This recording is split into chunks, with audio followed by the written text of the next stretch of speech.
مالبات و جیران طالب جاسم عیسا دچن مالاوی جبو رزگرتنه و بهیا دوکرین عیسا.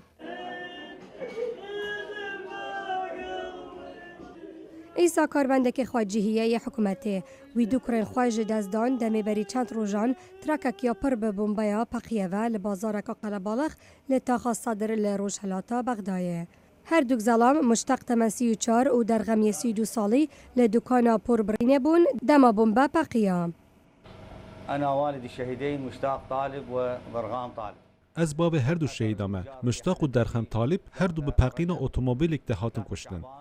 عیسا لآلی دنیا باجاری بود دم او ایرش قومی لی او دبیجه ده همان دم دا تلفونک جوی راحت کرن. او ترکتنه چند مترا در وی دکانوان کل سر جادا سرکی روجهلات تاخیه پقیا.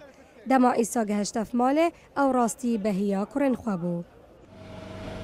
واحنا نناشد الحكومه العراقيه ام بانگی حکومت عراق دکن حتی جاره که ببینم وان ایرشن بردام دبن و کسم به گناه آرمانج دکن ادی راوستینن رونجوان تاقا صادر دبیجن تشتکی باج عالی حکومت ناید بس خرابی ایرش 11 ماه 5 نشان دست پیکا پلکادیا تندوتی جیان بو کو پترج 200 عراقیان لناف او در وی بغدای ده هفتیابوری ده هاتن کشتن او جیبو اگرات چندین مالباتن دلشکتی وک مالباتا عیسا. براستی تاخا صدر یک جوان تاخانه این کو هرگاف تیت آرمانج کرن.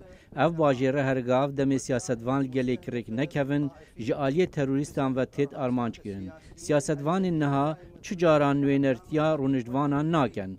لروجا سه شنبه بهیداران سردانا مالا عیسا سجوری کرن. عیسا دبیجه او بری و بری عراق تانبار دکه جبر کن نکارن برسنگیوان ایرشان بگرن یا کو کرینوی تداهاتن کشتن. اولاد عمي مشتاق سمامن من مشتاق و درغام گلک مروین باش و رزگرتی بون وان به کالریوسا خو هبو لیوک باربران لدکانا سرتراشین کار دکر وان کارن حکومت ندکرن.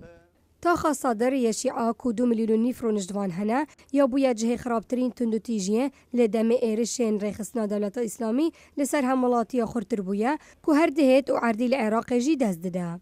لجادن سرکین وی باجری پاسر رش به دیوارن و هاتن کرن و ناو و ونین پترج هشت قربانیان لداینه ین لحفتیابوری هاتین کشتن.